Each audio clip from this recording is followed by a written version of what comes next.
Bien donc, Manhunter qui est de 1986, le troisième long métrage de Michael Mann, qui avait commencé au départ par de la publicité, ensuite avait été enfin, pendant un bon bout de temps à la télévision où il avait créé des séries, entre autres Miami Vice, par exemple, dont peut-être fera plus tard un film bon, qui est passionnant d'ailleurs, comme tout ce qu'il a fait. Et il est arrivé donc à la mise en scène en 81 avec son premier film, Le Solitaire, et donc celui-ci est son troisième. Pour l'instant, ce n'est pas un cinéaste qui a fait énormément de films. Il en a fait 12, ce qui est quand même pas beaucoup en 10, 20, 30 ans déjà, 32 ans, 35. Oui, en effet, c'est pas énorme. Bien, ce film-ci, de toute façon, a eu un certain retentissement à l'époque, au moment de sa sortie. Le premier, d'ailleurs, aussi, Le Solitaire. Et de toute façon, Michael Mann est devenu un peu, même beaucoup, avec le temps, l'un des... Enfin, considéré comme l'un des plus grands cinéastes américains d'aujourd'hui, avec Coppola. Enfin, en tout cas, dans cette génération-là, avec Coppola et De Palma. Je ne sais pas si beaucoup d'entre vous aviez déjà vu le film. Quels sont ceux qui le voient pour la première fois? Ah donc, pas mal de gens l'avaient... Ceux qui l'avaient déjà vu? Bon, oui, c'est pas tellement énorme. Bon. Parce que c'est un film qui a une telle personnalité que certains d'entre vous, peut-être, n'ont pas apprécié et que d'autres... voilà, ça recommence. Voilà, bon. Ah, c'est le bouton.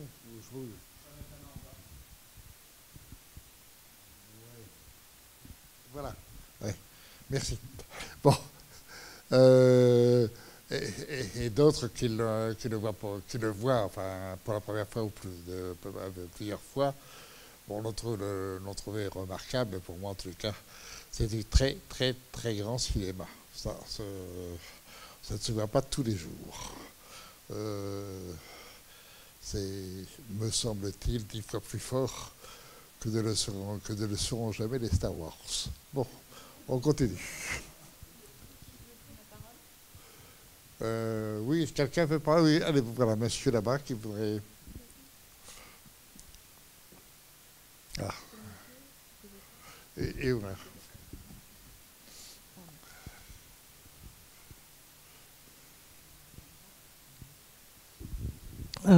Deux questions. D'abord, pourquoi vous avez choisi ce film? Et ensuite, bon, Michael Mann, il a fait ses preuves. Et donc, en fait, c'est un très très grand cinéaste. Et au niveau budget, à combien peut s'évaluer ce genre de film? Parce que c'est assez monstrueux, quoi. C'est quoi, c'est assez monstrueux, le budget qu'il y a là-dedans. Non, c'est un budget américain. Et en même temps, bon, c'est très publiciste.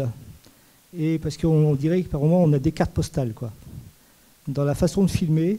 C'est quoi, vous avez dit? On a des cartes postales. Oui, mais avant, c'est très... C'est très publiciste. Très positif. Publiciste. Ah, publicitaire. Oui. Donc, j'ai l'impression que ça ne vous a pas réellement plu. Ah, si, mais moi j'adore Michael Mann. J'avais jamais vu celui-là. Mais je suis assez stupéfait de savoir le nombre de publicités qu'il y a dans ce film. Bah, c'est-à-dire que, bon, c'est quelqu'un qui, en fait, est intéressant parce que il a des générations, en fait, qui est après celle de Coppola et de Palma. C'est-à-dire que De Palma et de Coppola ont commencé en 67, 68, 70. Lui arrive en 81 en faisant des films, et là, c'est son troisième en 86. En effet, il y a quand même 10-15 ans, et déjà Coppola et De Palma avaient profondément modifié enfin, la façon de mettre en scène d'Hollywood telle qu'elle se déroulait avant. Par exemple, là, vous avez avec notre ciné-club, vous avez une rétrospective John Ford. Bon, la façon de filmer de John Ford, c'est le grand classicisme. Et évidemment, ça, on n'est pas dans ce cinéma-là qui, d'un seul coup, connaît le cinéma classique et va quelque chose de beaucoup plus violent, de beaucoup plus rapide, de beaucoup plus condensé, et évidemment connaissant toutes les possibilités, les techniques du cinéma. Et entre autres, les conditions du cinéma publicitaire, qui en effet doit donner immédiatement dans une image le maximum de force pour qu'elle retienne l'attention du public, donc de l'acheteur potentiel. Alors que justement la méthode de Michael Mann, c'est en plus une autre méthode qui est de travailler la rapidité du récit. C'est-à-dire que quand vous prenez un cinéma classique, je reste toujours à Hollywood, hein, je ne parle pas du cinéma dans les autres pays, mais dans le cinéma hollywoodien, vous avez une action, et une action, si vous prenez Ford par exemple, qui prend son temps, qui se déroule, et dans laquelle cette action, le spectateur doit pénétrer, doit projeter ses désirs, ses craintes, et bref, participer à l'évolution même de l'intrigue qu'on lui propose. Alors que ici, on vous met en situation d'aller à une telle vitesse, de couper, de supprimer tout ce qui est raccord d'une scène à une autre, d'une situation à une autre situation. Je vais repasser tout à l'heure un peu le début, vous allez voir à quel point Michael Mann vous coupe absolument tout ce qui, chez les autres, aurait impliqué qu'on fasse un passage d'une scène à une autre scène, d'un personnage à un autre personnage, alors que là, c'est une rapidité qui fait que, entre autres, le spectateur normal, qui voit le film pour la première fois, et le spectateur normal qui voit le film pour la 10e fois, ne comprend quasi pas ce qui se passe, tellement c'est multiple. Et en même temps, la capacité de Michael Mann de retenir votre attention et en fin de compte de faire en sorte que vous compreniez quand même le film sans très bien comprendre quelles sont toutes les méthodes pour retrouver le coupable. C'est-à-dire qu'en d'autres termes, là, ce que va faire justement Michael Mann dans tout son cinéma, et en particulier quand il refait aussi Miami Vice, c'est-à-dire que dans la télévision, vous prenez la série, puisqu'elle est américaine et qu'elle passe souvent, la série Les Experts, bon, ou New York Police Judiciaire, des films comme ça. Là, dans les séries, on vous prend le temps d'expliquer comment on travaille dans les laboratoires pour découvrir dans le moindre cheveu, etc., toutes les méthodes ou la méthodologie de la police, et de la police en particulier scientifique, pour retrouver les coupables. Ici, c'est complètement balayé. Enfin, on ne vous fait pas voir simplement la possibilité qu'offre le cinéma, c'est d'impliquer que le spectateur sait déjà comment, en effet, on travaille l'intrigue de la police scientifique et on en fait un sujet, que ce soit de télévision, etc., ou de film, mais on dépasse cette idée-là pour rentrer dans quelque chose d'autre qui est le propre même du cinéma. Il y a juste une phrase à la fin du film qui dit, attendez, il y a le miroir, il y a l'image, il y a le miroir, l'image qui se termine, et je ne sais plus, enfin, il y a trois mots qui sont en fait ce qu'est le cinéma. C'est-à-dire le miroir, l'image, le premier, enfin l'intrigue si on veut, Mais le cinéma, ce n'est que ça. Finalement, vous fonctionnez sur l'image. Non, c'est ça, le regard, le miroir et l'image. C'est le propre même du cinéma qui fonctionne là-dessus et qui fonctionne sur, non pas la connaissance extérieure, mais une sorte de projection mentale de ce que l'on désire et de ce que l'on veut finalement voir dans la projection cinématographique. Et si vous prenez le film, c'est exactement de ça dont il est question. Le personnage disons du policier, du FBI, qui au début ne veut pas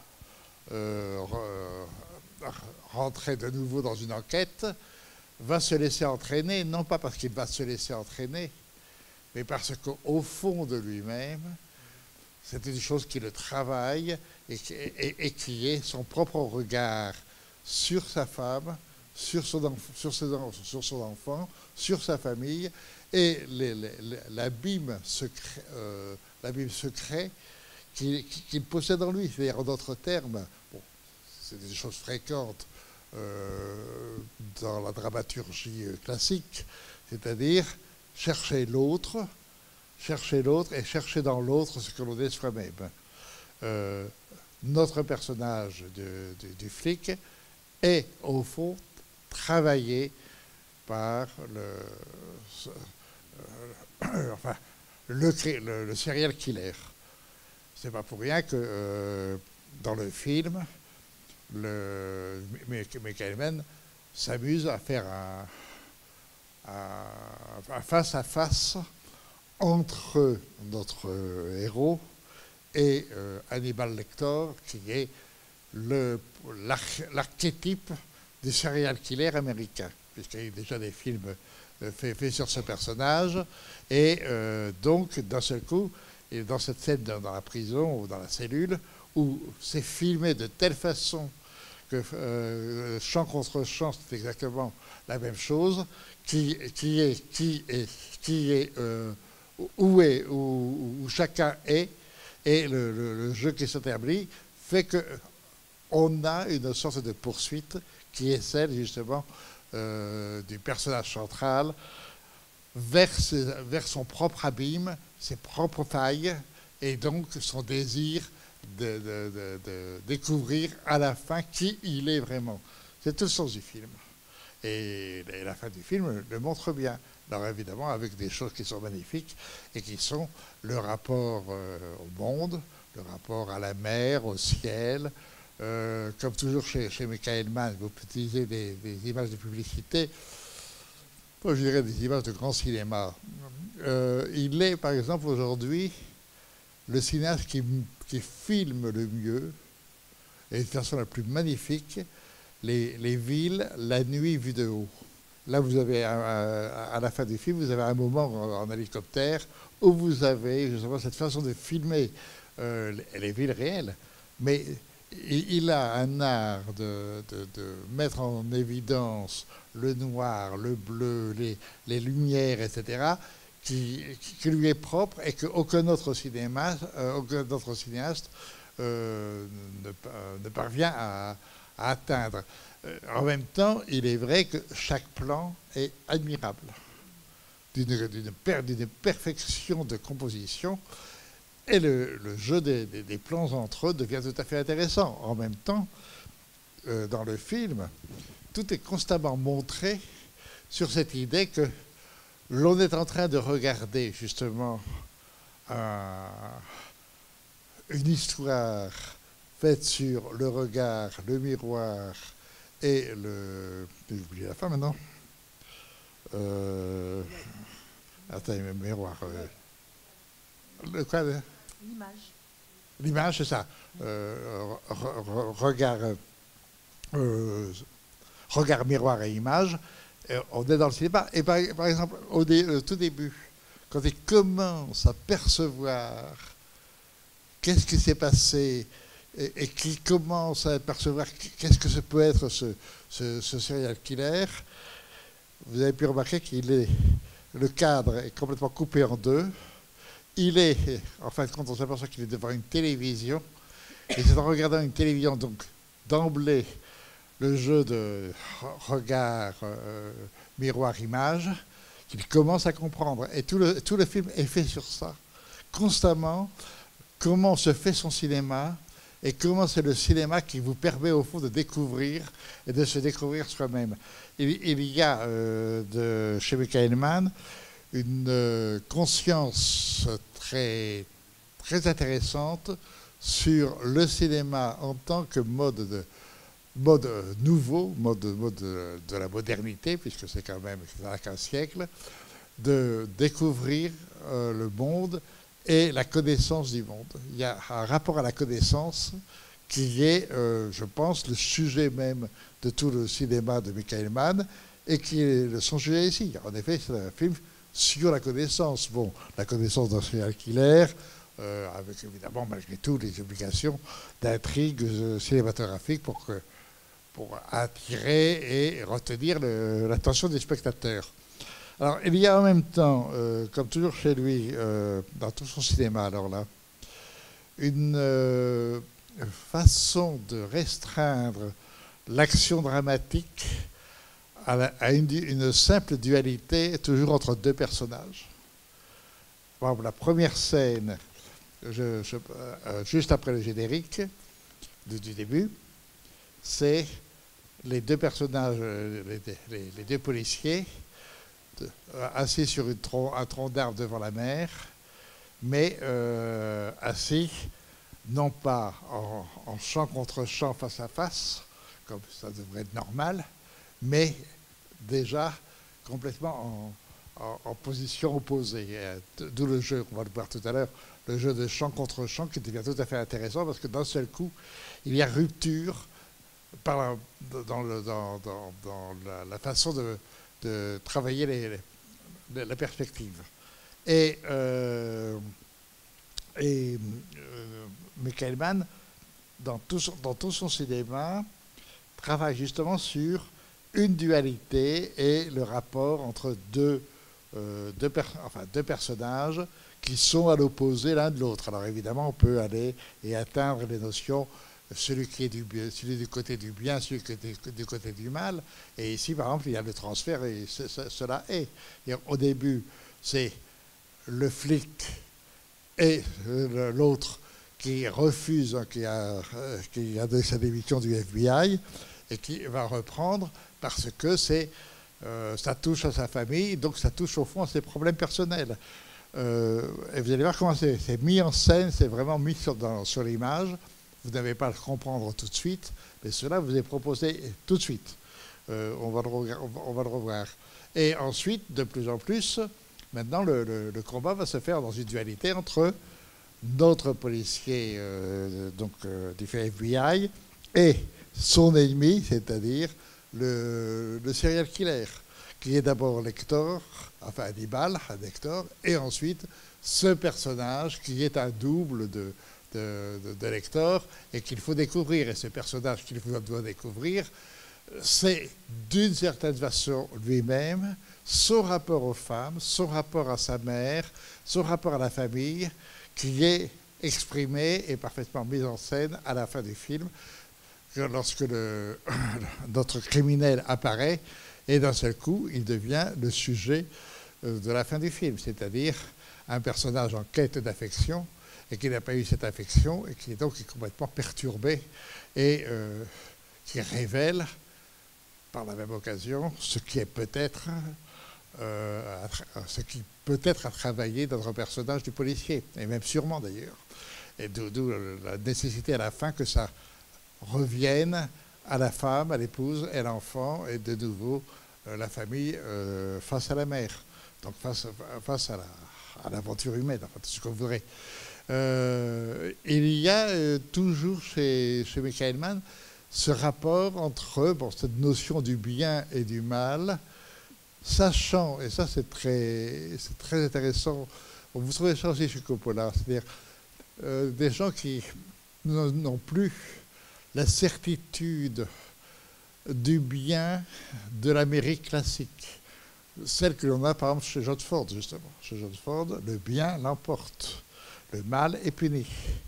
Alors que chez Michael Mann, même chez Coppola par exemple, quand vous voyez le parrain, ça devient toujours très complexe. Bien et mal,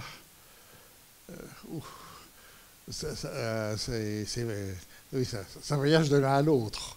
Et ici, moi, ce que je trouve très beau dans ce film, cette idée magnifique de la fin, c'est que d'un seul coup, le serial killer devient touchant, devient un personnage, au fond, qu'on aimerait presque aimer. Et puis il est très gentil, il est très, très doux. Bon, après, il fait une petite erreur, parce qu'il aperçoit l'aveugle sur laquelle, justement, il pourrait avoir une protection, alors que lui-même a été maltraité par la vie. Donc, à ce moment-là, son côté maléfique passe à un côté bénéfique, un côté bienveillant, mais évidemment, il y a une petite erreur de lecture. Elle se fait accompagner par quelqu'un, et lui, immédiatement, prend parti pour le pire, et donc il redevient un criminel. Bon, mais ce qui est très beau chez Michael Mann, c'est justement l'ambiguïté absolue, et il en fait sa dramaturgie, entre le bien et le mal. Ce n'est jamais si simple que ça à définir, et tout mal peut donner du bien, peut produire du bien, tout bien peut produire du mal. Ce qui devient évidemment intéressant dans une évolution de la société où, en effet, il paraîtrait que c'est pas complètement faux. Et là, par exemple, c'est intéressant sur l'idée de Dieu, etc. Enfin, c'est quand même, à la fin, cette invention finale de décor du criminel, où il y a le cosmos, enfin, une planète qui est plus ou moins lunaire, puisqu'il est attiré par la pleine lune, etc. Enfin, il y a tout un jeu comme ça d'imaginaire qui est, je dirais, l'élément moteur de l'action du film. On est dans de l'imaginaire par rapport au monde, par rapport à l'inquiétude face au monde, et surtout par rapport à l'inquiétude face à soi-même. Et c'est cela qui est travaillé. D'où le fait qu'il n'y a plus de nécessité d'être explicite sur l'intrigue elle-même. Qu'est-ce qui se passe, ça n'a plus aucune importance. Ce qui se passe, c'est intérieur.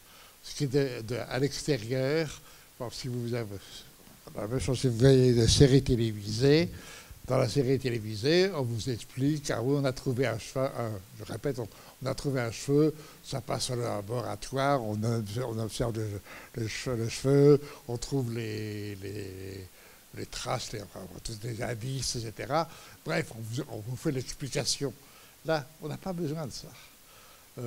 D'où on est entraîné par quelque chose dont on sent que c'est le sujet profond.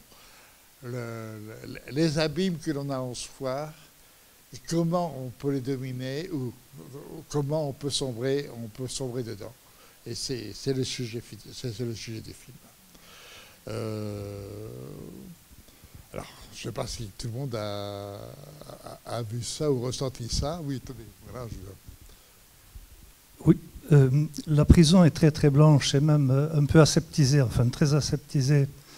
Ça ne doit pas être par hasard, je pense. La prison est très très blanche. Oui, alors ça, bien sûr. Le bien et le mal sont en face, c'est-à-dire qu'ils sont, au fond, ils sont identiques. Bon, Hannibal Lecter étant codé comme le mal absolu du serial killer. L'autre, forcément, c'est le bien. Bon. Mais d'un seul coup, c'est face à face, et le blanc, et les barreaux qui les séparent de chaque côté. Ils sont à égalité, ils sont l'un et l'autre. Et le fait que le policier a besoin du criminel, et inversement, enfin cette espèce de jeu d'échange, bien sûr que vous avez ce rapport-là, qui est alors là parfaitement montré par la mise en scène. De toute façon, un film comme celui-ci, et c'est là où c'est du grand cinéma, ne se comprend que si l'on sait regarder la mise en scène. La façon dont c'est mis en scène vous dit à chaque fois quel est le sujet. Bon, écoutez, à moins que quelqu'un veuille prendre la parole tout de suite, sinon on va peut-être repasser le début du film. Est-ce que quelqu'un... Oui, allez-y, j'en prie. Est-ce que vous l'avez rencontré personnellement, Michael Mann? Non, pas encore. Et pourquoi dans le cinéma américain, il est le seul à filmer aussi spécialement que ça? Un peu comme Terrence Malick le fait. Un peu comme Terrence Malick le fait. Enfin, il filme spécialement, façon spéciale. Vous savez, parce qu'à Hollywood aujourd'hui, ce n'est plus... Justement, on parle de John Ford. Le cinéma hollywoodien jusqu'en 1960 est un cinéma totalement industrialisé, avec des grandes compagnies. Tout à l'heure, la personne qui me demandait l'argent qu'a coûté le film, bon, il y avait une rotation, etc. Et à partir des années 60, mais ça a touché les cinémas du monde entier, le cinéma italien ou le cinéma japonais, on en parlait la fois dernière sur le Japon, ont disparu à cause de l'intrusion de la télévision et ces deux grands pays de cinéma se sont quasiment éteints en tant que producteurs de grands films. Le cinéma américain, lui, a continué avec lui. Il faut bien quand même noter qu'entre 60 et 70, il est quasiment en crise. Il y a la fin du grand cinéma classique et des grands cinéastes classiques, Ford, Walsh, Hawks et d'autres, vont disparaître. Et il faut attendre 70 pour qu'un nouveau cinéma et de jeunes cinéastes arrivent. Mais dans ce contexte-là, il est évident que le cinéma d'aujourd'hui est un cinéma qui ne se fait plus avec les moyens d'avant. La production américaine, les grandes compagnies américaines qui dépendaient à la base de Wall Street, elles se débrouillent, mais Wall Street a autre chose à faire. Wall Street préfère s'intéresser, par exemple, si on reste dans l'image, préfère dans les moyens d'information, la télévision, la radio, que le cinéma. Bien sûr qu'il y a une production hollywoodienne, mais elle se fait de plus en plus à coup d'argent. Et les grands cinéastes américains d'aujourd'hui sont quasiment en difficulté.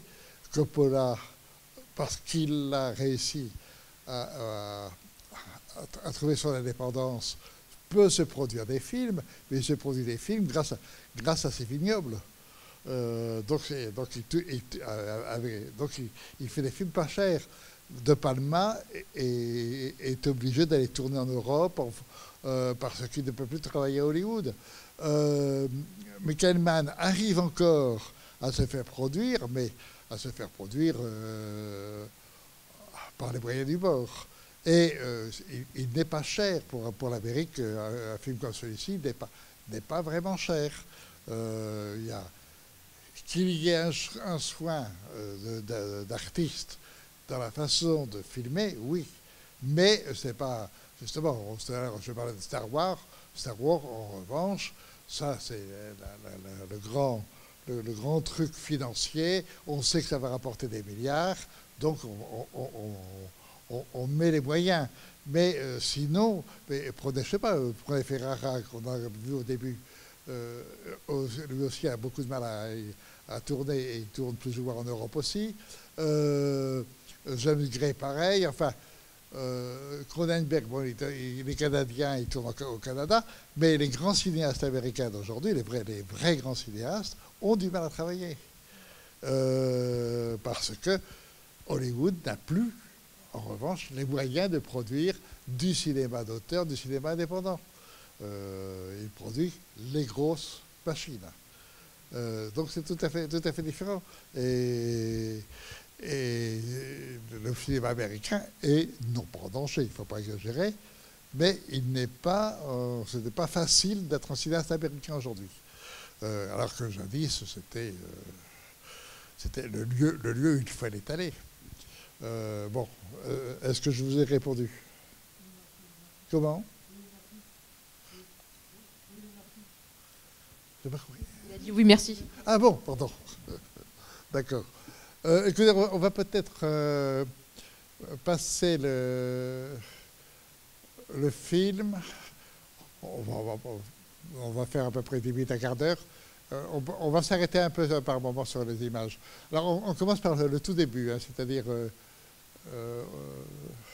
les deux premiers plans du début.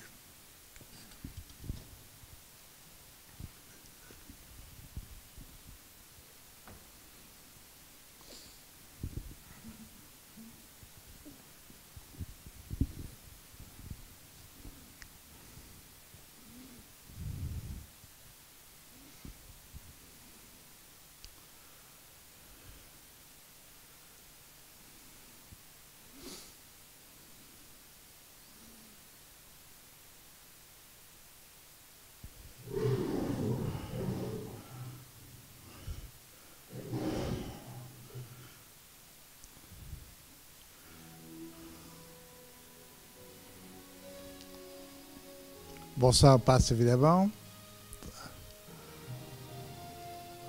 D'ailleurs, vous voyez que De Laurentiis, c'est un producteur italien. Non, mais continuez, ça a vraiment importance. Qui est un peu à Hollywood à ce moment-là.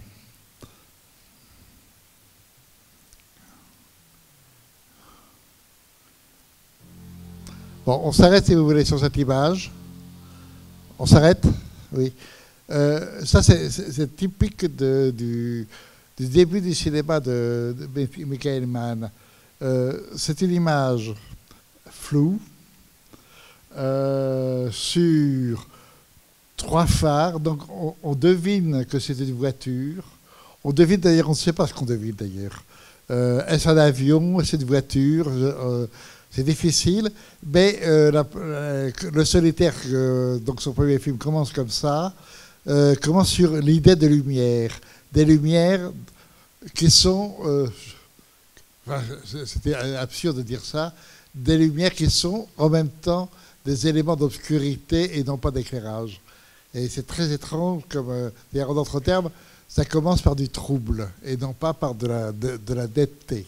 Et on continue.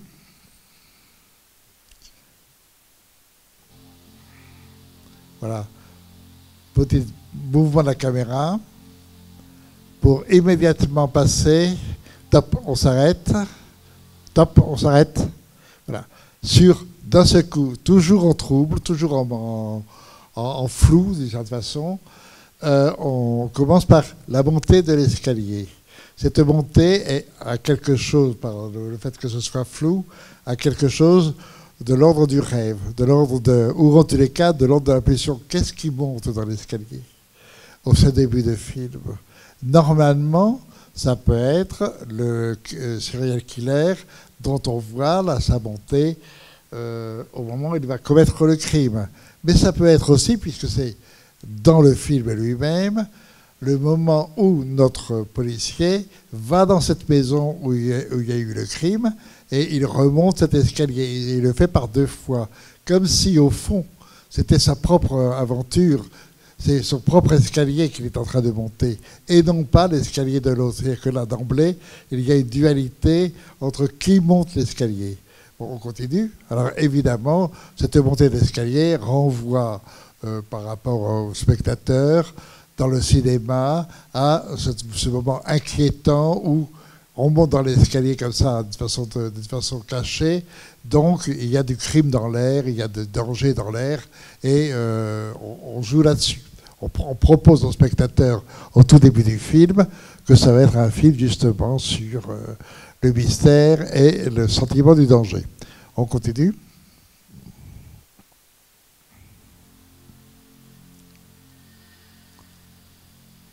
Et en même temps, on a l'impression qu'il y a une lampe électrique qui éclaire. Voilà, pof. Et là, on a donc continuons. On arrive dans la chambre. On ne sait pas d'ailleurs où on est. Et d'un seul coup, voilà, top. On s'arrête. Et là, tout en flou, une chambre avec un couple. Et dans cette chambre, la caméra a monté l'escalier, elle est en train de regarder. Pour l'instant, on ne sait rien, simplement c'est un couple. Et tout ce qui va se passer, c'est la femme se réveille et regarde vers la caméra et c'est coupé. Donc, on nous propose l'histoire, on nous propose le crime et on nous propose de façon beaucoup plus profonde le rapport dans un couple et le rapport à la femme dans le couple. Parce qu'en définitive, quel est le personnage au fond? Je ne dirais pas le plus important, c'est forcément le policier. Mais secrètement, le plus important, c'est quand même la femme. Et la femme, en tant qu'elle est prise au piège du désir, comment la désire-t-on et qu'est-ce qu'elle désire, elle, la crainte de la femme. Et c'est le sujet du film qui est mené jusqu'au bout du film. On continue. Vous voyez, en même temps, la caméra est portée, elle tremble un peu. Voilà, la femme se réveille.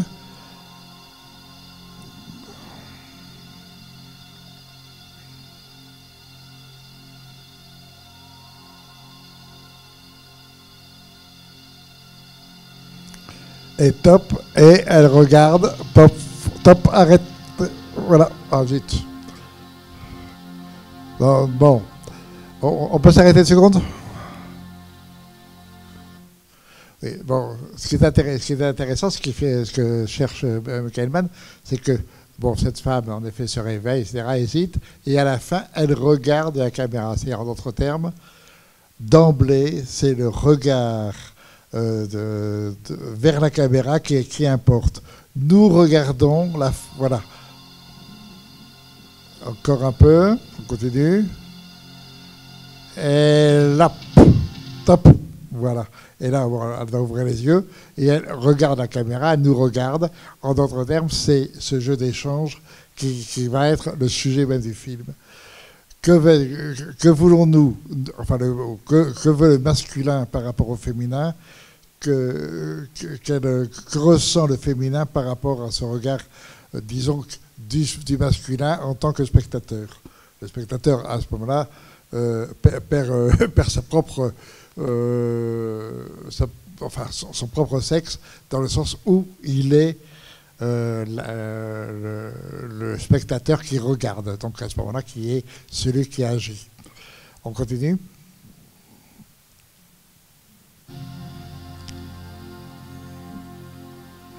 C'est quand même, on continue, hein. C'est quand même un début de film assez culotté parce que on vous donne le secret du film, mais en même temps, ça a l'air tellement, ça a un côté amateur au point de vue filmage, ce côté un peu trouble comme ça, la caméra qui tremblote, etc. Et puis en même temps, on vous donne véritablement à vous de découvrir que c'est le sujet du film qui vous est proposé. Et c'est curieusement non pas sur le masculin, mais sur l'homme. Vous allez voir maintenant, on va passer donc le générique, qui est quand même pas trop long, heureusement.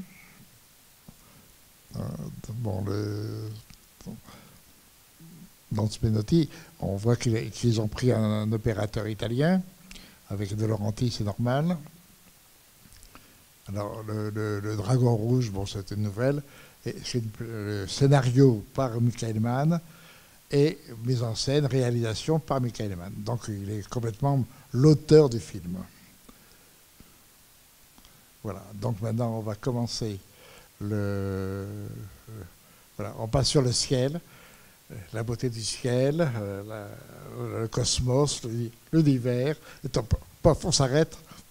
Et je trouve ce plan magnifique, enfin, je veux dire que cette espèce d'idée d'un arbre mort près de la mer, il est superbe. Et évidemment, l'idée d'un écran où les personnages sont la moitié gauche est occupée par notre héros qui nous fait face, donc c'est lui que l'on doit voir, qui est d'emblée immédiatement désigné comme le héros du film, et l'autre qui nous tourne le dos sur le côté droit, et qui est en revanche celui qui est le moteur de la police, qui va pouvoir faire entrer l'action. On continue. Non, alors après, allons-y. Allons-y, oui, pardon. Voilà.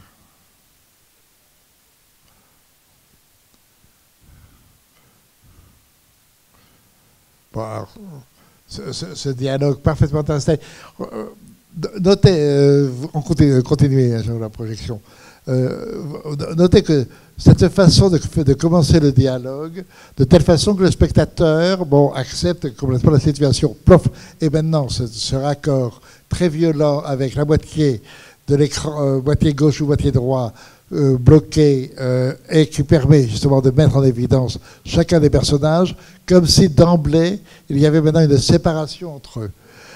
Ouverture sur le personnage de droite, de l'idée de la plage et de la mer. Vous voyez, on commence à apercevoir la plage. Vous allez voir pourquoi. On continue. Voilà. Donc, dans la famille. En plus de voir ça, je comprendrai. Bon, la famille. Donc, la famille, les deux familles qui ont été tuées. Et à ce moment-là, top. Vous allez continuer. On continue. Et qu'est-ce que vous voyez à droite arriver? L'épouse et le fils. C'est-à-dire, top, on s'arrête. C'est-à-dire, en d'autres termes, la position est telle que maintenant, le sentiment de notre héros, qui lui est caché pendant ce temps-là, sur le rapport à la famille, sa femme, son fils, c'est ce qui va le décider à accepter la mission. Mais en même temps, plus profondément, ça veut dire son rapport à sa propre famille et qu'est-ce qu'il ressent par rapport à elle. Est-ce qu'il a réellement envie de la protéger ou est-ce qu'il n'est pas taraudé par des sentiments, des impressions, des pulsions beaucoup plus secrètes et qui risquerait de mettre en danger cette famille. On continue. Ça, c'est de la grande mise en scène. C'est très simple. Alors maintenant, de nouveau, toute la droite cachée, et maintenant lui qui regarde les photos. Donc, son sentiment a été donné avant qu'il visionne les photos. Donc, comme s'il connaissait déjà les photos. D'ailleurs, il les connaît en fait, mais aucune importance. Mais c'est cette idée-là. Et en effet, une famille heureuse, deux familles heureuses avec les enfants, etc. La femme très belle et tout le reste. Bon. Et la famille arrive. Voilà. Et là, lui, il aperçoit la famille. Donc, mentalement, il fait apparaître sa propre famille mentalement, directement, alors qu'avant, elle était présente mentalement. Maintenant, donc, arrive, ce sont la famille, la mère et l'enfant qui prennent la place, top, normal, ils disparaissent, et raccord brutal, top. Maintenant, c'est le père et le fils, sur l'idée de famille, protéger la famille, qui est celle des tortues. Donc, avec les œufs, pour les protéger des crabes, les protéger les protéger de la mer, je ne sais plus quoi, de la mer, enfin pour quelle importance, et ce rapport père-fils qui est un rapport normal et tout à fait heureux, ou apparemment heureux. On continue. On va aller un tout petit peu plus loin, mais on continue, oui. Alors là encore, un mouvement d'appareil qui en principe n'est pas utile, mais qui entraîne et qui permet de voir justement la cage aux tortues et en même temps la maison qui est sur la mer qui est derrière, avec la mer qui est tout là-haut. Et la mer M-E-R-E. C'est-à-dire là, le lieu de la famille. Voilà, l'enfant disparaît. Et regardez ce plan, tout à fait. On passe à la femme, à la mère, par rapport à la famille. Donc, et pof, immédiatement, elle est en conversation et on coupe. Vous voyez que c'est d'une audace folle, qu'il n'y a aucun raccord direct d'un seul coup. Le moment où on est passé sur elle précédemment et le moment où elle se retrouve avec l'autre policier face à la mer et au coucher de soleil, voilà. Et maintenant, top, on s'arrête. Et on s'arrête. Et là, c'est de nouveau le couple inversé par rapport au tout premier que nous avons vu avec la femme qui se réveille dedans, avec le même bleuté, simplement vous n'avez plus le flou qui traitait le premier plan du lit et du couple. Maintenant, vous avez quand même la référence, enfin, vous devez ressentir en mémorisant la première scène, mais pour eux, tout a l'air de se passer bien. Quoique, justement, elle s'inquiète de cette espèce de côté obsessionnel, dit professionnel, et qui se cache justement sous le côté professionnel de son désir de découvrir l'autre, c'est-à-dire au fond, de certaine façon, lui-même. Et c'est ce moment-là où il y a, en effet, question de la femme, et en même temps, désir de cette femme de l'homme, et de l'homme de cette femme. Bon, on va s'arrêter là, parce que c'est pas la peine de tout côté. Attendez une seconde. Alors, on peut rétablir la lumière. Voilà. On arrête l'image. Bon. Vous voyez comment c'est fait, c'est d'une rapidité. Et en même temps, on vous entraîne vers des choses beaucoup plus secrètes qui n'apparaissent pas immédiatement sur l'écran. Vous avez ici que ce qui est vu, c'est juste la donnée qu'il faut avoir perçue. Et cette donnée qui est perçue vous propose ou vous propulse vers des choses beaucoup plus secrètes. Et les rapports. Ça, c'est ce qu'on appelle de la très grande mise en scène. C'est-à-dire l'art de la mise en scène, c'est de vous faire pénétrer dans l'inconscient, dans les secrets du monde, et non pas dans l'explication première du monde. L'explication première, bon, c'est intéressant. Et c'est le documentaire qui doit le faire. Mais même le documentaire, le grand documentaire, c'est celui qui aussi travaille le secret du monde. Et non pas la simple explication extériorisée du monde.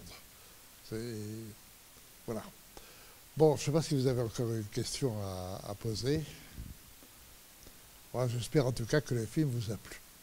Et puis, si vous avez l'occasion, comme il est publié, bah, repassez-le vous en DVD, quoi, ou en Blu-ray, puisque la copie que nous venons de voir est en Blu-ray, ce qui évidemment nous donne une image beaucoup plus belle et des couleurs magnifiques.